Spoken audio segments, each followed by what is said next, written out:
Hello comics fans, कैसे हैं आप लोग। इंडियन कॉमिक्स गॉड आप सभी कॉमिक्स फैंस का अपने चैनल में स्वागत करता है।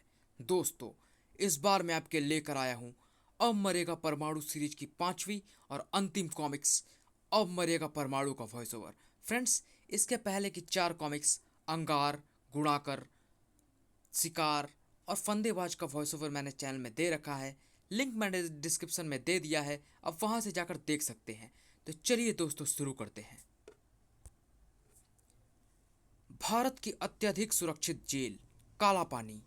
काला पानी को सुरक्षित बनाने का श्रेय जाता है उन मुस्तैद और सतर्क सुरक्षा कर्मियों को जिनकी इजाजत के बिना कोई परिंदा भी जेल के आसपास पर नहीं मार सकता। आज भी बुर्जी पर खड़े उस सुरक्षा कर्मी की नजर से न बच सका वह जानवर। लकड़बग्घे जैसा कोई जानवर एक लंबी छलांग लगाकर जेल की दीवार के पास आया है। तो क्या हुआ, जानवर तो यहाँ अक्सर घूमते ही रहते हैं। क्या सचमुच जानवर था जेल की दीवार के पास पहुंचने वाला? हायना, हायना है ये तो। अपने पैने नाखूनों की सहायता से वह जेल की दीवार के उभरे पत्थरों पर मजबूत पकड़ बनाए सरपट चढ़ी जा रही थी और पलक झपकते ही वह मौत बनकर बुर्जी पर मौजूद सुरक्षा कर्मियों तक जा पहुंची। या! खचाका! उन्हें पलक झपकने का भी मौका नहीं मिला। जैसे कोई लकड़बग्घा खुशी से चीखा हो। या! उस चीख के ठीक 2 पल बाद ही जेल के मुख्य द्वार पर खड़े सुरक्षा कर्मियों के गले में आ पड़े वे फंदे जो उनके लिए मौत के फंदे साबित हुए। खच खच। बेचारे फंदेबाज था ये, जो अब हाइना के पास पहुंच चुका था। रास्ता साफ है, आओ चले। चलो। दोनों आगे बढ़ गए। हाइना और फंदेबाज के बारे में इच्छुक पाठक परमाणु सीरीज के शिकार एवं फंदेबाज चित्रकथाएं अवश्य पढ़ें और अपने रास्ते में आई अड़चनों को हटाते हुए खचाक जा पहुंचे उस विशेष सेल के आगे जिसमें बंद था अंगार, लेकिन बुझा हुआ। इसे दहकना चाहिए। फंदेबाज ने वह लाइटर जलाकर एक तरफ पड़े कमलों पर उछाल फेंका। भक! जलते हुए कमलों को यूं अपने शरीर से लपटाया उस शख्स ने जैसे कोई माँ वर्षों बाद मिले अपने बच्चे को लिपटाती है। फिर कुछ पलों बाद ही हा हा हा हा हा, अब दहक गया है अंगार, और दहकते अंगार को कैद रख पाए इतना जिगरा नहीं है इन फौलाद की छड़ों में। हा हा हा हा। अपनी तपिश से लोहे की मोटी सलाखों को पानी की तरफ पिघला देने के बाद अब आजाद था अंगार। मैं तुम दोनों का बहुत आभारी हूं। कौन हो तुम लोग? जेल से क्यों आजाद कराया है तुमने मुझे? हमारे साथ आओ अंगार, सब पता चल जाएगा। बेहिचक उन दोनों के साथ चल दिया अंगार। ओपन एयर जेल यानी खुला कारागार, जिसका निर्माण सरकार ने उन सजा याफ्ता मुजरिमों के लिए किया है जो अपराधी प्रवृत्ति के तो नहीं है, लेकिन वक्त और हालात ने जिन्हें अपराध करने के लिए मजबूर कर दिया। ऐसा ही एक मुजरिम है प्रोफेसर मार्टिन, जिसे हालात ने टाइफून बना डाला है। पूर्व प्रकाशित टाइफून पढ़कर आपको यह जरूर जानना चाहिए कि प्रोफेसर मार्टिन टाइफून कैसे बना। वो शख्स न जाने कैसे उस ओपन एयर जेल में घुसकर प्रोफेसर मार्टिन तक आ पहुंचा था। गैरकानूनी तरीके से तुम मुझे कहाँ और क्यों ले जाना चाहते हो, और तुम हो कौन? तुम मेरे साथ चलो प्रोफेसर, सब जान जाओगे। सॉरी मिस्टर, हालातों ने मुझे अपराधी बनाकर इस जेल में पहुंचा दिया तो क्या, कानून की इज्जत मैं अभी भी करता हूं। इसीलिए मैं तुम्हारे साथ नहीं जाऊंगा, बल्कि तुम्हें गैरकानूनी ढंग से जेल में प्रवेश करने के जुर्म में पकड़वाऊंगा। जिसने मुझे तुम्हें भेजा है प्रोफेसर, वो तुम्हें हर हाल में चाहता है, इसीलिए मैं तुम्हें लेकर ही जाऊंगा। यह तरीका अपनाकर, यह तरीका अपनाकर। बुरी तरह हैरान प्रोफेसर मार्टिन कुछ समझ भी नहीं पाया कि जकड़ लिया गया और बेहोश कर दिया गया। गुणाकर जो काम करने की सोचता है उसे पूरा करके ही दम लेता है, अपने रास्ते में आई हर अड़चन को हटाते हुए। क्यों दोस्तों, गुणाकर के बारे में जानना चाहते हो ना?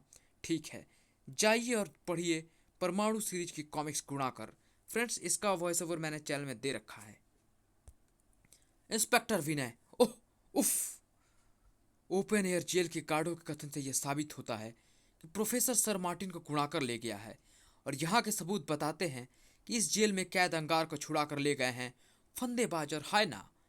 जेल से छुड़वाने और छूटने वाले दोनों का संबंध परमाणु यानी मुझसे है।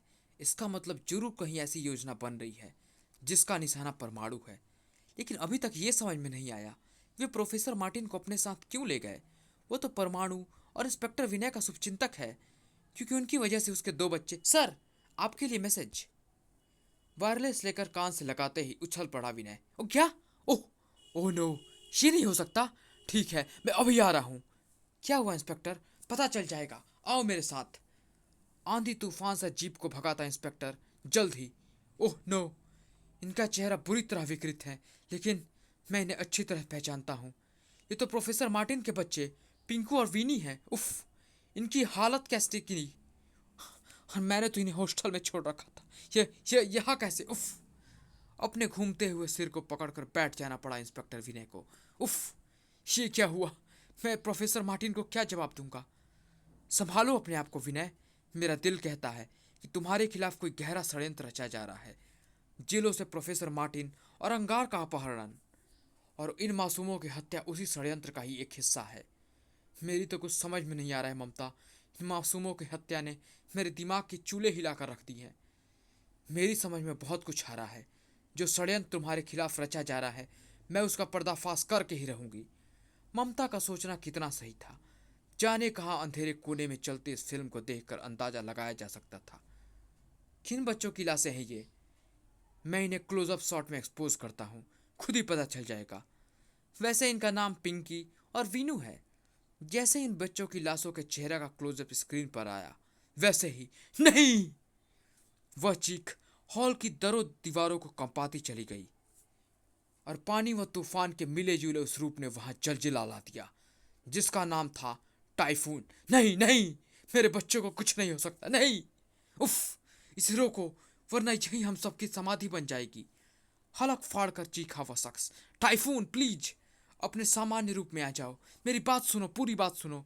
मैं तुम्हें बता सकता हूं कि तुम्हारे बच्चों की हत्या का जिम्मेदार कौन है। जादू सा असर किया उस शख्स के शब्दों ने। प्रोफेसर मार्टिन में बदलता चला गया टाइफून। और फिर, बता, बता कौन है मेरे बच्चों की तबाही का जिम्मेदार। बता, वरना फिर विनाश के रास्ते पर निकल पड़ेगा टाइफून और सारी जमीन को डुबो कर रख देगा। बदतमीजी मत करो प्रोफेसर। अगर मुझे कुछ हो गया तो तुम्हारे बच्चों के हत्यारे का राज मेरे साथ ही खत्म हो जाएगा। अगर उसका पता जानना चाहते हो तो चुपचाप जाकर अपनी जगह पर बैठ जाओ। आज्ञाकारी बालक की तरह अपने स्थान पर जा बैठा तिलमिलाता प्रोफेसर मार्टिन। फिर वो बोला, वाह दोस्तों, काफी समय से तुम सब मेरे बारे में जानने के लिए बेताब हो रहे होगे, इसीलिए मैं सबसे पहले तुम्हें अपना परिचय दे देता हूँ। मेरा नाम है ब्रेन मास्टर। बड़ी मेहनत और प्रयासों के बाद तुम सबको यहाँ इकट्ठा करने का मकसद है बिजनेस। किसी साधारण प्लेसमेंट सर्विस की तरह मैं भी क्राइम प्लेसमेंट सर्विस चलाता हूँ। हिंदुस्तान के सभी माफिया बॉस व राजनीतिज्ञ अपनी ज़रूरतों के अनुसार मुझसे क्रिमिनल मांगते हैं और पूरे देश के क्रिमिनल्स अपनी खूबियों के अनुसार मुझसे काम मांगते हैं। मैं उन क्रिमिनल्स को क्लाइंट से मिलवाता हूँ। इसके अलावा मैं अपराध करने के ठेके भी लेता हूँ और उसे कर सकने लायक व्यक्तियों को ढूंढ अपना काम बखूबी अंजाम देता हूँ। और चूंकि इस समय मेरे पास एक बहुत बड़ी ऑफर है, इसीलिए मैंने तुम सबको इकट्ठा किया है। मैं तुमसे वह काम करवाना चाहता हूँ और मुझे पूरी आशा है कि तुम सब मेरा वह काम करोगे, क्योंकि उस काम को करने के एवज में मैं तुम्हें दूंगा तुम्हारे सपने पूरे करने के लिए करोड़ों रुपए, और दूंगा तुम सबको एक ऐसे शख्स को मारने का शानदार मौका जो तुम सबके साथ साथ मेरा भी दुश्मन नंबर 1 है। प्रोफेसर मार्टिन व रोमा को छोड़कर सभी के कंठ से एक ही स्वर निकला, परमाणु। ठीक समझा, बिल्कुल ठीक समझा। परमाणु को ही मारने का एक ऐसा मौका दूंगा मैं तुम्हें, जिसमें तुम सब चूहे मारने जैसी आसानी से उसे मात दे सकते हो। अब बोलो, तुम्हें मेरा ऑफर मंजूर है? परमाणु की शक्ति का परीक्षण करने का मुझे भला इससे ज़्यादा अच्छा अवसर कहाँ मिलेगा। मुझे विश्व का सबसे बड़ा साइंटिस्ट बनना है और उसके लिए पैसा चाहिए, जो मैं ब्रेन मास्टर के साथ काम करके ही प्राप्त कर सकता हूँ। हाँ ठीक है, ब्रेन मास्टर का हर काम गैरकानूनी होगा और ऐसे हर आदमी का साथ देने के लिए हर समय तैयार रहेगा फंदेबाज। मैंने तो कसम खाई थी कि दहकने के बाद सबसे पहले परमाणु से ही टकराऊंगा, ब्रेन मास्टर के साथ ही सही। हाँ हाँ, हमें मंजूर है। सभी की स्वीकृति मिल जाने के बाद पलटा वह प्रोफेसर मार्टिन की तरफ। हाँ तो तुम्हें भी कहनी ही पड़ेगी प्रोफेसर, क्योंकि मैंने फैसला कर लिया है। उस काम के बाद ही मैं तुम्हें तुम्हारे बच्चों के हत्यारे का नाम बताऊंगा। बोलो हाँ या ना? ठीक है, ना करने का तो सवाल ही पैदा नहीं होता, क्योंकि अपना कहर बरपा कर ही मैं उस हत्यारे को ढूंढ पाऊंगा। और मैं ये गलती दोबारा करना नहीं चाहता, क्योंकि मैंने उस बच्चों की कसम खाई है जो अब इस दुनिया में नहीं है। Thank you professor. अब तुम सब इनके साथ जाओ और सब मिलकर एक ऐसा कारनामा कर दिखाओ जिससे यह साबित हो सके कि तुम मेरा मुख्य काम करने के लायक हो। ठीक है। फिर सभी बाहर निकलते चले गए। आधुनिक हथियारों से लैस गार्डों के जीपों के बीच घिरी चलते रिजर्व बैंक की यह वैन उन छोटे बड़े नोटों से लबालब भरी है जिन्हें देखकर किसी की भी लार घुटनों तक लटक सकती है। लेकिन लार टपकने से क्या होता है, हर कोई जानता है कि इस वैन को रोकने का प्रयास करना मौत को दावत देना है। लेकिन अगर प्रयास इस तरह का हो तो कोई क्या कर सकता है? हैं? तीनों गाड़ियों के टायर मोम की तरह पिघल गए कि कैसे हुआ ये? जवाब की तलाश में अगले जीप पर सवार गार्डों पर आ गिरे हुए फंदे और उन्हें लाश में बदल गए। खच! और पिछले जीप वाले गार्ड्स, अरे उन पर टूट पड़ी कई रूपों में वह मुसीबत। धड़ाक धाड़ धाड़। मधुमक्खियों के झुंड की मादी दबोच लिए गए सभी कांद। थप धड़ाक। ठीक उसी पल फड़ाक से खुल गया वैन का दरवाजा और वैन के अंदर से बाहर कूद पड़े वे तीनों गार्ड। हमें ऐसे ही किसी समय के लिए वैन के अंदर बिठाया गया था। खत्म कर दो सबको। सभी को खत्म करने के लिए अभी अपने गने संभाल भी नहीं पाए थे वे तीनों की। पानी की उन तेज धाराओं ने उनके पांव उखाड़ दिए। सर्रा! थप! वैन से टकराकर जब वे गिरे तो हिया! पल भर में ही फाड़ कर रख दिया हायना ने उन तीनों को। इसी के साथ लूट सफल हो गई। बहुत अच्छे। नहीं, लूट सफल नहीं हुई और ना होगी। परमाणु, तुम सबको एक साथ देखकर तो नहीं, हाँ यह देखकर ताज्जुब जरूर हुआ है कि फिर कभी न टाइफून बनने की सौगंध खाने वाला प्रोफेसर मार्टिन आज मेरी आंखों के सामने टाइफून बना खड़ा है, और वो भी तुम जैसे दरिंदों के साथ। बता सकोगे टाइफून कि तुमने ऐसा क्यों किया? टाइफून कुछ नहीं बोलेगा परमाणु, इसलिए ये सवाल जवाब करना छोड़कर मुकाबले के लिए तैयार हो जा। तड़ाक! ओह! हायना की उस एकाएक वार से दूर उछलकर गिरा परमाणु तो टूट पड़ी उस पर गुणाकर के रूपों की भीड़। संभल कर परमाणु, ये गुणाकर आया। संभल परमाणु, ये गुणाकर आया। तुरंत ही संभल कर परमाणु ने उछाल फेंका सभी गुणाकरों को। इन्हें अपने शरीर से चिपटने का मौका देना मुसीबत का दावत देने का समान है, लेकिन इससे निपटने के लिए मुझे असली गुणाकर से निपटना होगा, क्योंकि ये तो कुछ ही पलों में वैसे ही गायब हो जाएंगे। धड़ाक! फिर तड़ाक! असली गुणाकर पर हुआ परमाणु का प्रचंड वार, जिसने उसकी चेतना को अंधेरे की दुनिया में ढकेल दिया। लेकिन परमाणु के संभलने से पहले ही उसके गले में पड़ गया वह फंदा। अब एक ही झटके में तेरे धड़ से अलग होगी तेरी गर्दन। तभी या गर्दन अलग करने के लिए बाजुओं में ताकत की जरूरत होती है। ऐसे, अरे भड़ाक से दीवार से टकराया फंदेबाज। नाच उठे उसके आंखों के सामने चांद सितारे। अब हमला किया हायना ने। तड़ाक! परमाणु, मजबूरी है मेरी। मैं तेरे मीठे मीठे खून से अपना हलक तर नहीं कर सकती, लेकिन मैं तेरे शरीर पर ऐसे घाव तो बना सकती हूँ कि जिन्हें देखकर मुझे सुकून मिले। ऐसे। क्या हुआ परमाणु? हाथ पैरों में जान नहीं है क्या? मुकाबला क्यों नहीं करता? हायना बनी रूमा मेरी असलियत जानती है। वो इसलिए मुझे मारना नहीं चाहती क्योंकि वह मेरे विनय वाले रूप से प्यार करती है, लेकिन साथ ही वह यह भी जानती है कि मैं उस पर हाथ नहीं उठा सकता। लेकिन किसी तरह इसे बेबस तो करना ही होगा। यह हिंसक होती जा रही है, लेकिन इसे बेबस करूं तो कैसे? फंदेबाज का वह अजीब सा फंदा उठाकर फेंक दिया परमाणु ने। परिणाम धड़ाम! लहराकर धड़ाम से सड़क पर गिरी हायना। आई! दूसरे ही पल परमाणु ने हैरान खड़े अंगार पर वार कर दिया। फड़ाक! अब आपकी बारी है, लेकिन पहला वार मैं ही करूं तो ज्यादा अच्छा रहेगा। गरजता हुआ संभला अंगार। तेरा यह पहला वार तेरा आखिरी वार साबित होगा परमाणु। ओह! दहकता रिम चिपक कर रह गया परमाणु से। परमाणु, यह दहकता रिम तेरी जिंदगी को यमराज के पास ले जाएगा। ओह! ये रिम जिस तरह से गर्दन से चिपक गया है, वैसे तो इसे अलग करना मुश्किल लग रहा है। ये ठंडा हो तो बात बने, वरना ये तो मेरी एस्टेबेस्टस की पोताक को कुछ ही पलों में जलाकर मेरे शरीर तक पहुंच जाएगा। ये ठंडा हो कैसे? यहाँ तो आसपास कहीं पानी नजर नहीं आ रहा। अचानक परमाणु की नजर पास ही खड़े टाइफून पर पड़ी। ये तो बगल में छोरा और गांव में ढिंढोरा वाली बात हो गई। पानी का भंडार मेरे सामने भी मौजूद है और मैं पानी ढूंढ रहा हूँ। लपक कर टाइफून से लिपट गया परमाणु। अब तो उस दहकते रिम को ठंडा होना ही था। धन्यवाद प्रोफेसर मार्टिन। इस तरह बचने से क्या होगा परमाणु? मैं तेरे जिस्म को इससे भी भयंकर आग से लिपटा दूंगा। आग का यह खेल अब तो ज्यादा देर तक नहीं खेल पाएगा अंगार, क्योंकि अब मैंने तेरा इंतजाम सोच लिया है, और वह इंतजाम है वो वाटर पाइपलाइन। वाटर पाइपलाइन के पास पहुंचकर परमाणु ने उस पर लगा व्हील घुमा दिया। खट! एक झटके से पानी व्हील को उड़ाकर पाइपलाइन से आजाद हुआ। इस स्थिति के लिए अंगार कहाँ तैयार था, इसलिए आ गया पानी के चपेट में। ओह! पानी की उस चपेट से अंगार ने जो बचना चाहा, तो परमाणु ने उसे फिर वहीं पहुंचा दिया। थड़ाक! यहाँ कहाँ आ रहे हैं श्रीमान, वहीं जाइए। इन सारी घटनाओं को टाइफून मूक दर्शक बना देख रहा था।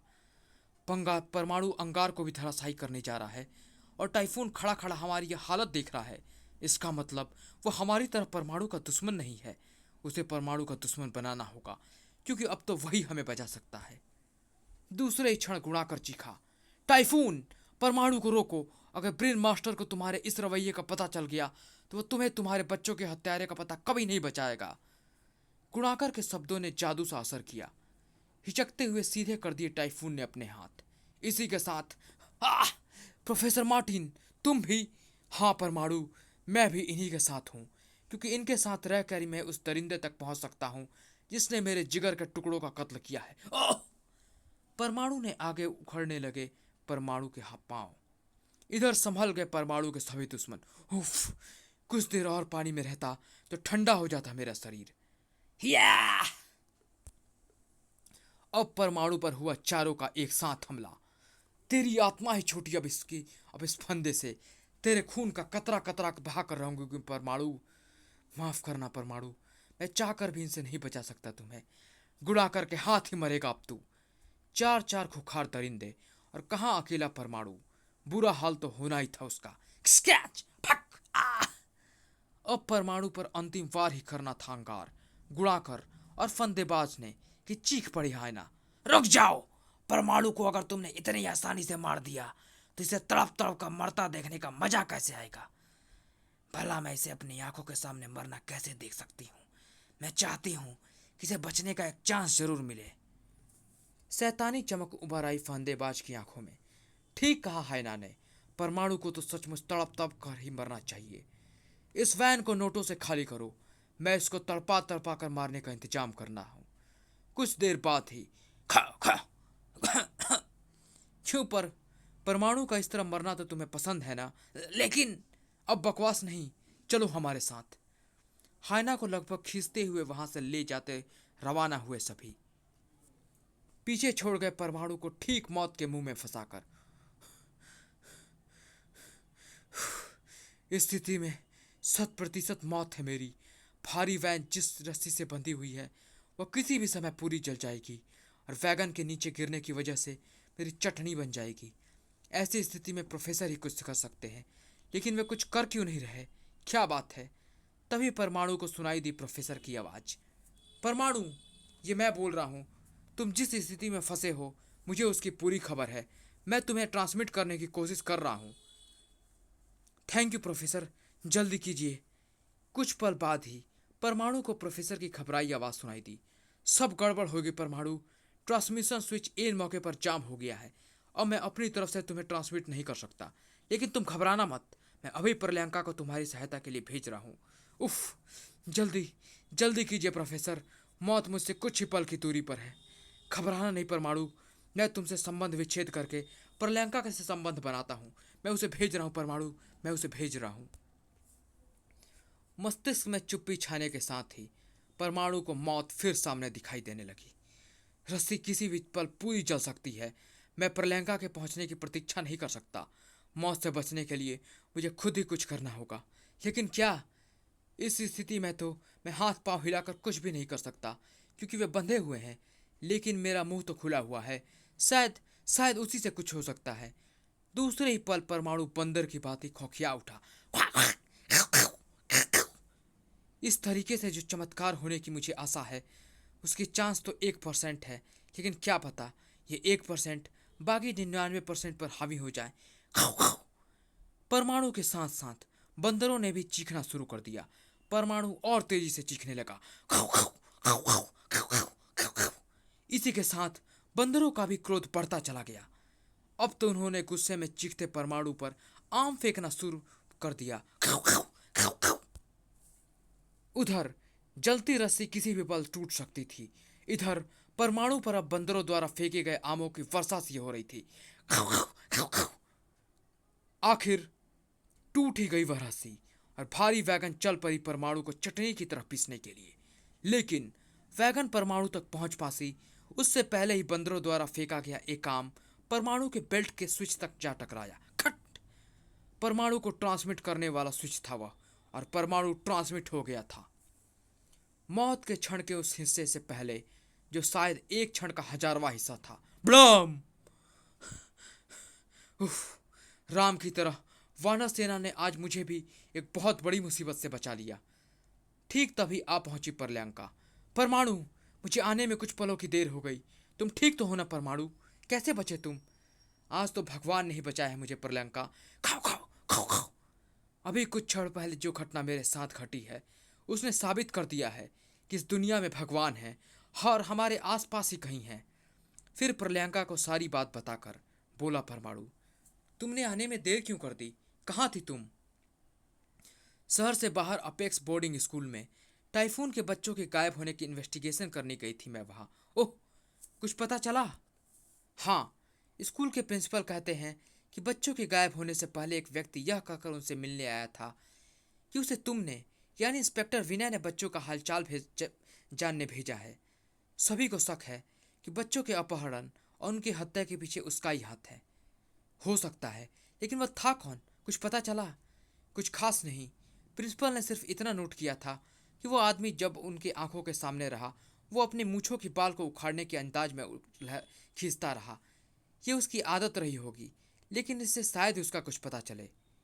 अपनी मूंछों के बाल खींचने वाला आदमी, ऐसे किसी आदमी के बारे में शायद मैंने कभी सुना है, शायद पुलिस रिकॉर्ड में। आओ मेरे साथ। तुरंत ही वहां से रवाना हुए परमाणु और प्रलयंका इंस्पेक्टर विनय और ममता पाठक बनकर पुलिस हेडक्वार्टर्स के कंप्यूटर के सामने मौजूद थे। नहीं, ये नहीं, सच आगे बढ़ाओ जल्द ही। नाम आसन राही, उम्र 30 साल, अपराध हत्या, डकैती, अपहरण करना, पहचान चिन्ह चेहरे के दाईं तरफ चाकू के वार का लंबा निशान, आदत अपनी मूछों के बाल को उखाड़ने के अंदाज में खींचते रहना। आसन राही परमाणु व प्रलयंका बनकर उड़ चले दोनों। अगर वह पाताल में भी घुस गया है तो वहां से भी खोद निकालूंगा मैं उसे। इधर यहां इस लूट की सफलता की शानदार बधाई देते हुए मैं तुमको सबको यह हैरत अंगेज सूचना भी दे रहा हूं कि तुम्हारा दुश्मन परमाणु, जिसे तुम मौत के शिकंजे में फंसा कर आए थे, वह बच निकला है। सभी को चौंका देने वाली खबर थी यह। क्या? ये सब कैसे हुआ? कमाल है, जाने कौन सी शक्ति उस कमबख्त परमाणु के पास कैसी भी मौत में फंसाओ बच ही निकलता है। मैं तो जानती थी परमाणु अपने आप उस मौत से बचा ही लेगा। परमाणु के पास जो अद्भुत शक्ति है दोस्तों, उसका नाम दिमाग है। उसी दिमाग के बदौलत वह मौत के हर जबड़े को तोड़कर बच निकलता है। लेकिन अपने दिमाग के बल पर जिस जाल में मैं उसे फंसाऊंगा, उससे उसकी आत्मा भी आजाद नहीं हो सकती। वह हर हाल में मरेगा और उसे मारने वाले होंगे तुम सब। लेकिन तुम अपना वह जाल फैलाओगे कब? आज। अभी आओ मेरे साथ। सभी को लेकर ब्रेन मास्टर आ पहुंचा वहां। वजीराबाज के निजाम के बारे में तो तुमने सुना ही होगा। मैं उसी निजाम के बारे में बात कर रहा हूं जिसे हिंदुस्तान का सबसे अमीर आदमी होने का गौरव प्राप्त है। और यह गौरव उसे हासिल है इस खजाने के कारण, जिसमें मौजूद है कई मन सोना, बहुमूल्य हीरे जवाहरात और बेशकीमती हीरे और पन्ने।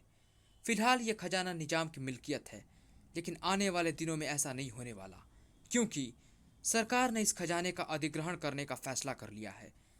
कुछ ही दिनों में सरकार इस बेशकीमती खजाने पर कब्जा कर लेगी और निजाम को उसको बदल दे देगी सिर्फ 70 अरब रुपए। लेकिन मेरा एक क्लाइंट चाहता है कि ना तो यह खजाना सरकार के हाथ लगे और न निजाम के पास ही रह पाए। वो इस खजाने को खुद हासिल करना चाहता है, और चूंकि इस काम को करने के लिए उसने मुझे 50 करोड़ का ठेका दिया है, इसीलिए मैं चाहता हूँ कि तुम मेरे लिए निजाम के वह खजाना लूटो। इस काम के लिए मैं तुम्हें 5-5 करोड़ रुपए दूंगा, और दूंगा परमाणु, ठीक वहाँ जहाँ मौजूद है निजाम का खजाना। हम तुम्हारे लिए काम करने को तैयार हैं, लेकिन क्या खजाने तक पहुंचना आसान होगा? नहीं। अगर ऐसा होता तो अब तक वह खजाना सैकड़ों बार लुट चुका होता। इतनी अधिक सुरक्षा व्यवस्था के बीच रखा हुआ है वह खजाना कि उस तक पहुंचने की सोचने से पहले एक बार की तो मौत का कलेजा भी थर्रा उठे। खजाना जिस महल में रखा है, अभेद किले जैसा है वह। उसके चप्पे चप्पे पर हथियारों से लैस सुरक्षा गार्ड तैनात हैं। अगर उन गार्ड्सों से निपट भी लिया जाए तो भी महल के अंदर घुसना मुश्किल है, क्योंकि महल के अंदर घुसने का एक ही रास्ता है, और उस रास्ते पर मौजूद है 2.5 फुट मोटी चादर, लोहे की चादर का दरवाज़ा, जिसे खोलने का तरीका सिर्फ निजाम को ही मालूम है। और किसी तरह दरवाज़ा खोलकर कोई अंदर पहुंच भी गया तो महल के आंगन में यांत्रिक चमगादड़ों के रूप में मौत वितरण करती है। उस मौत को भी किसी तरह मात दे दी जाए तो भी वहां से आगे नहीं बढ़ा जा सकता। क्यों?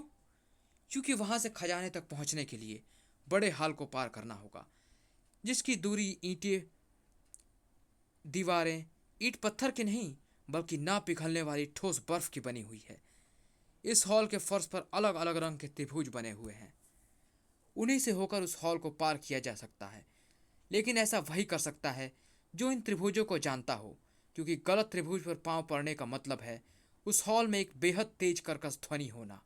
और ये तो शायद तुम जानते ही हो कि बर्फ के बने उस महल में ध्वनि का क्या असर होगा।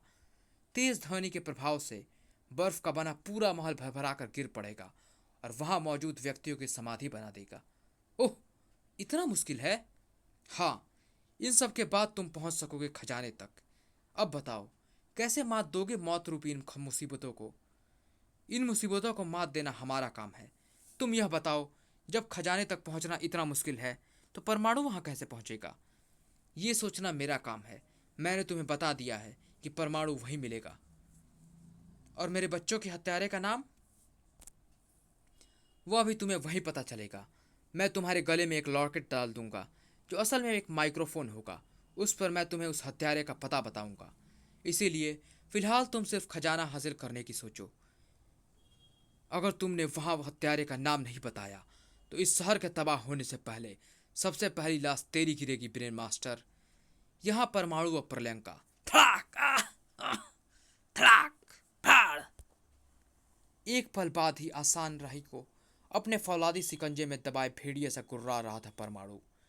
बोल आसन राही, तूने 2 मासूमों का अपहरण करके उनकी हत्या क्यों की? बता, बता, वरना आज तुझे मौत की राही से बनने से मैं हिचकूंगा नहीं। घिघिया उठा आसन राही। मैंने उन बच्चों को नहीं मारा परमाणु। हाँ, मैं स्कूल से उनका अपहरण करके जरूर लाया था, और ये काम मैंने किया है क्राइम प्लेसमेंट सर्विस के लिए। मैंने बच्चे उन्हें ही सौंप दिए थे। Crime placement service?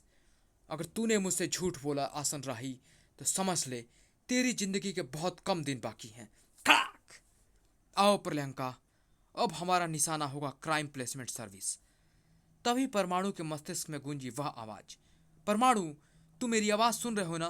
तुरंत मेरे पास पहुंचो। प्रोफेसर साहब, मुझे तुरंत बुला रहे प्रलयंका। लगता है कोई इमरजेंसी है। तुम क्राइम प्लेसमेंट सर्विस पहुंचकर सच्चाई का पता करो। मैं जाकर प्रोफेसर से मिलता हूँ। ठीक है परमाणु। प्रलयंका से तुरंत ही अलग होकर परमाणु पहुंचा प्रोफेसर के पास। अभी कुछ देर पहले वजीराबाद के निजाम ने वजीराबाद रेलवे स्टेशन से एक अपील जारी की है, जिसमें उसने मदद के लिए शीघ्र ही वजीराबाद पहुंचने की गुहार की है। तुम्हें परमाणु, वह किसी मुसीबत में है। तुम्हें उनकी मदद को पहुंचना चाहिए। ठीक है प्रोफेसर, मैं तुरंत रवाना होता हूँ। वजीराबाद के निजाम जैसे दौलतमंद व्यक्ति पर आखिर क्या मुसीबत आन पड़ी है जो वह मेरी मदद चाहता है? वजीराबाद के निजाम पर आई मुसीबत हायना, फंदेबाज, अंगार, गुणाकर और टाइफून के रूप में थी, जो इस समय खजाना महल के लोहे के दरवाजे के ठीक सामने खड़े थे। वाह गुणाकर वाह, जवाब नहीं तुम्हारे रूपों का। सभी गार्डों का बंटाधार करने में लगे हुए हैं, और हम हैं जो बेरोक टोक खजाना महल के दरवाजे पर पहुंच गए हैं। यहाँ से आगे शुरू होता है मेरा काम, क्योंकि मेरे ताप इस मोटे लोहे के दरवाजे में रास्ता बना सकते हैं। आओ, रास्ता बन गया है। पहले अंगार और फिर सभी उस रास्ते में प्रवेश करके पहुंच गए खजाना महल के आंगन में। खजाने तक पहुंचने वाले रास्ते में आई दो मुसीबतों से तो हम निपट लिए, अब बाकी बची तीसरी, जो है यांत्रिक घातक चमगादड़ों के रूप में। बचो इनसे, इन्हें खत्म करने की सोचो, वरना ये हमें खत्म करने में सफल हो जाएंगे। इन्हें खत्म करने के लिए कुछ सोचने की नहीं, बल्कि कुछ करने की जरूरत है। एक के बाद एक कई फंदे उछालता चला गया फंदेबाज, जिनमें फंस गए वे यांत्रिक चमगादड़। और फिर फड़ाक बम! फंदेबाज का कमाल देखकर जोश में आ गया अंगार भी। शाबाश फंदेबाज, मैं भी तुम्हारे साथ हूं। फिर तो उन्हें चमगादड़ों को खत्म करके आगे बढ़ने में ज्यादा देर नहीं लगी। अब हमारी मंजिल है ठोस बर्फ का बना वह महल। इस बर्फ के महल को पार करने के लिए हमें एक एक कदम बेहद सावधानी और सोच समझ कर उठाना होगा। सभी ने धड़कते दिल से अपने कदम आगे बढ़ा लिए। ये वाला त्रिभुज सुरक्षित है। इन त्रिभुजों में सही त्रिभुज का अंदाजा लगाना मुश्किल है, कहीं हमारा पाँव किसी गलत त्रिभुज पर ना पड़ जाए। ओह! हो चुकी थी वह बात जिसका सभी को डर था। बूम! उस तेज कर्कश आवाज ने हिला दिया था बर्फ महल की उस दरों दीवारों को, और वहां मौजूद हायना, फंदेबाज, अंगार, गुड़ाकर व टाइफून के कलेजों को। उफ! तेज गति से बर्फ की दीवारें गिरने लगी है। अब खैर नहीं हमारी, अब तो हम सबकी ठोस बर्फ की समाधि बने ही बने। तेजी से टूट टूट कर गिरने लगा था बर्फ का महल। हम मरने जा रहे हैं, कुछ करो, कोई तो कुछ करो। फटाक बूम! टाइफून ने दौड़ाया अपना वैज्ञानिक दिमाग। अंगार, संभालो अपने आप को, अपने ताप का प्रयोग करो। इस बर्फ को पिघलाकर तुम ही हमें बचा सकते हो। नहीं, मैं ऐसा नहीं करूंगा, क्योंकि ऐसा करने से यह बर्फ पानी में बदलकर मुझे बुझा देगी। मैं अब दोबारा बुझना नहीं चाहता। बेवकूफ़ी भरी बातें मत करो अंगार, तुम्हें कुछ नहीं होगा। यह कार्बन डाइऑक्साइड गैस से बनी हुई सूखी बर्फ है। यह पिघलकर पानी नहीं बनती, बल्कि सीधे ही गैस बनकर हवा में उड़ जाती है। सच, ऐसी बात है। मैं तुरंत अपने ताप का इस्तेमाल करता हूँ। अंगार का ताप तुरंत ही गिरती हुई सूखी बर्फ को गैस बनाकर उड़ाने लगा। कुछ ही देर में सूखी बर्फ का वह महल गैस बनकर उड़ चुका था। वाह! पहले पहले कैसा कमाल कभी नहीं देखा।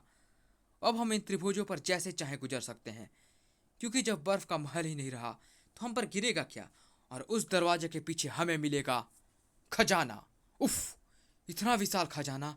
हाय, कहीं इसे देखकर हम पागल ना हो जाएं। तुम सभी को सही सलामत पागल पाना खाना पहुंचाने के लिए मैं यहाँ आ पहुंचा हूँ। परमाणु, परमाणु, तड़ाक! हाँ, परमाणु, लेकिन तुम्हारे लिए सामा। तड़ाक! ओह! तड़ाक! निजाम के बुलावे पर मैं तुम्हें ये रोकने यहाँ आ पहुंचा हूँ। परमाणु के ताबड़तोड़ वारों से संभलकर परमाणु पर पहला वार किया फंदेबाज ने। तू यहाँ जैसे भी पहुंचा परमाणु, लेकिन तेरे यहाँ पहुंचने से ब्रेन मास्टर की वह बात पूरी हो गई कि तुम हमें यहाँ हर हाल में मिलोगे। ब्रेन मास्टर का वादा पूरा हुआ। अब हम उसके पास खजाना बाद में ले जाएंगे। पहले तुझे लाश में बदल दे। उफ! ये क्या चक्कर है? जिस ब्रेन मास्टर की ये बात कर रहे हैं, उसे कैसे पता लगा कि मैं यहाँ जरूर पहुंचूंगा? उफ!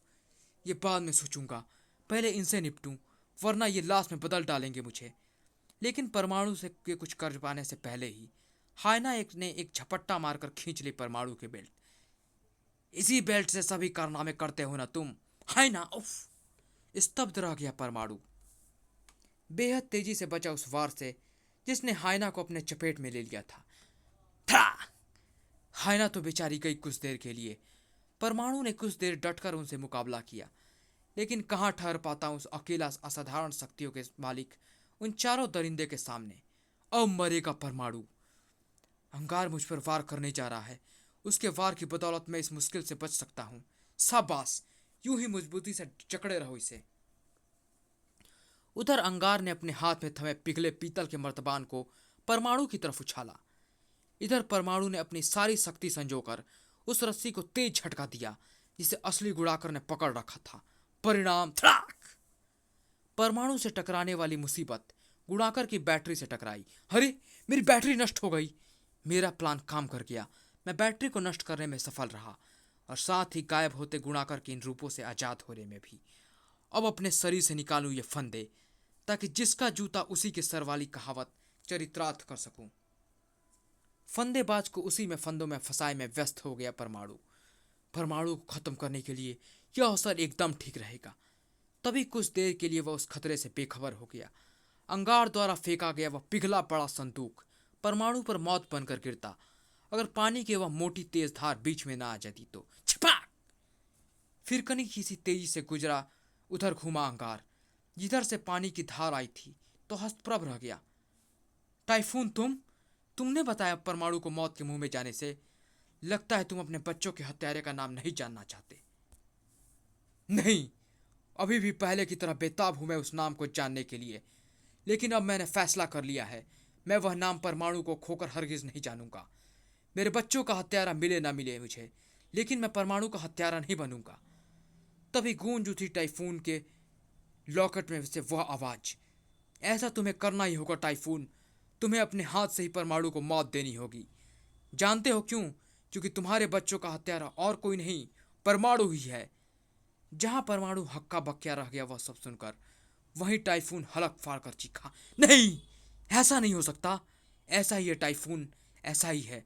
परमाणु ने ही तुम्हारे मासूम बच्चों की हत्या की है, तुमसे उस स्थिति का बदला लेने के लिए जिसमें तुमने उसे मौत के मुंह में फंसा दिया था। पढ़े परमाणु सीरीज की कॉमिक्स टाइफून। इतना सुनने के बाद टाइफून के सब्र का बांध टूट गया और भयंकर होता चला गया वह। तेरी दुश्मनी मुझसे थी परमाणु। मेरी हत्या करके तूने बुझा ली होती अपनी प्यास। उन मासूमों ने तेरा क्या बिगाड़ा था? क्यों उन्हें मौत का इनाम दिया तूने? नहीं टाइफून, तुम मुझे गलत समझ रहे हो। हाँ, अब तक गलत ही समझ रहा था मैं, क्योंकि मैं तुम्हें समझता था देश और मानवता का रखवाला, लेकिन तुम निकले बहसी हत्यारे। बचने का विचार छोड़ दे। आज भगवान भी तुझे टाइफून के हाथों से नहीं बचा सकता हत्यारे परमाणु। क्रैक! उफ! इतना जुनूनी हो गया है टाइफून कि मुझे सफाई देने का मौका ही नहीं दे रहा, और ना ही मौका दे रहा है मुझे अपने बचाव करने का। उफ! बिना सबूत के मैं तुम्हें कैसे समझाऊं टाइफून कि मैं हत्यारा नहीं हूं। तुम मुझे क्या सबूत दोगे हत्यारे? अपने बच्चों की लाशों के रूप में सबूत खुद मैंने अपनी आंखों से देखा है, और मेरी आंखें धोखा नहीं खा सकती। तभी गूंज उठी वह आवाज, रुक जाओ टाइफून, तुम्हारी आंखों ने धोखा ही खाया है। ब्रेन मास्टर ने जो दिखाया था वह धोखा ही था। सच्चाई देखनी है तो पलट कर देखो। तेजी से पीछे घूमा जो टाइफून, तो कुछ पल के लिए अपनी आंखों पर विश्वास ही नहीं हो उठे। पिंकी, विनी, प्रियंका, पापा, मेरे बच्चों। प्रोफेसर मार्टिन के रूप में आया टाइफून और दौड़कर अपने बच्चों से जा लिपटा। मेरे बच्चों, तुम जिंदा हो मेरे बच्चों, विश्वास नहीं हो रहा मुझे। ये जिंदा ही है प्रोफेसर। ब्रेन मास्टर द्वारा दिखाई गई फिल्म में जिन दो बच्चों की लाशें दिखाई गई थी और जिनकी मिली लाश को हम इनकी लाश समझ रहे थे, वे कोई और बच्चे थे, जिनकी हत्या कर ब्रेन मास्टर ने उनके चेहरे को इतना विकृत कर दिया था कि देखने वाला कपड़ों, बालों व हाइट के कारण उन लाशों को इन्हीं बच्चों की लाश समझे, वो परमाणु को इनका हत्यारा साबित कर सके। ये दोनों तो ब्रेन मास्टर की क्राइम सर्विस की इमारत में कैद थे, जहां से मैंने इन्हें छुड़ाया और इन्हें लेकर यहाँ पहुंची। साथ तो मैंने उस कमीने ब्रेन मास्टर को भी लाना था, लेकिन वह भाग निकला। परमाणु से एक बार फिर माफ़ी मांगने के लिए मजबूर हो जाना पड़ा टाइफून और प्रोफेसर मार्टिन को। सॉरी परमाणु, अपने बच्चों की लाश देखकर मैं जुनूनी हो गया था। इसमें सॉरी सॉरी की कोई बात नहीं प्रोफेसर। तुम्हारी जगह मैं भी होता तो यही करता। और फिर अब इन चारों को गिरफ्तार करके जेल में। अरे, हाइना और गुणाकर कहाँ गए? ओह, हमें बातों में लगा देख, वे मौका पाकर भागने में सफल हो गए। अब हमें अंगार और फंदेबाज को ही काला पानी पहुंचाकर सब्र करना होगा। जेल तो मुझे भी जाना है परमाणु, जहां मुझे अपनी बाकी की सजा काटनी है। अंगार और गुणाकर को उनके सक्रिय की सजा मिल गई और सरकार को मिल गया निजाम का अमूल्य खजाना, जिसे तुमने लूटने से बचा लिया।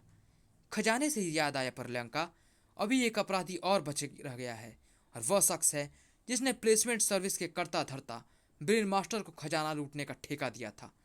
कौन है वह? मेरे साथ चलो, जल्द ही पता चल जाएगा। लेकिन इस रूप में नहीं, ममता पाठक के रूप में, क्योंकि उस अपराधी को पकड़ने मैं भी इंस्पेक्टर विनय के ही रूप में जाऊंगा। कुछ देर बाद वजीराबाद के निजाम के महल में। क्या बक रहे हो इंस्पेक्टर? तुम्हारा दिमाग तो ठिकाने है ना? अपने ही खजाने को भला हम ही क्यों लुटवाने लगे? पहली तो बात यह है निजाम साहब कि जिस खजाने को आप अपना कह रहे हो उसे सरकार अधिग्रहण करने वाली थी, इसीलिए वह अब आपका नहीं, वह सरकार का था।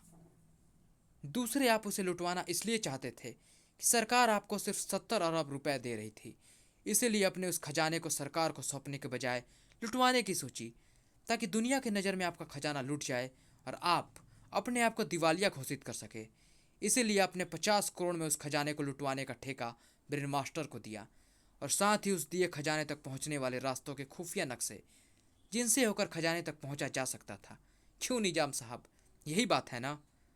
परमाणु को आपने वहां ब्रेन मास्टर के कहने पर भेजा, जिससे उसका अंगार इत्यादि से किया गया वायदा भी पूरा हो जाए और आप पर किसी को शक भी ना हो। लेकिन निजाम से कुछ कहते नहीं बना, उसने अपना सिर झुका लिया। मैं आपको सरकार से धोखाधड़ी और सरकार की अमानत को हड़पने का षड्यंत्र रचने के इंतजाम में गिरफ्तार करता हूँ। इंस्पेक्टर विनय ने आगे बढ़कर निजाम के हाथों में हथकड़ियाँ डाल दी। समाप्त।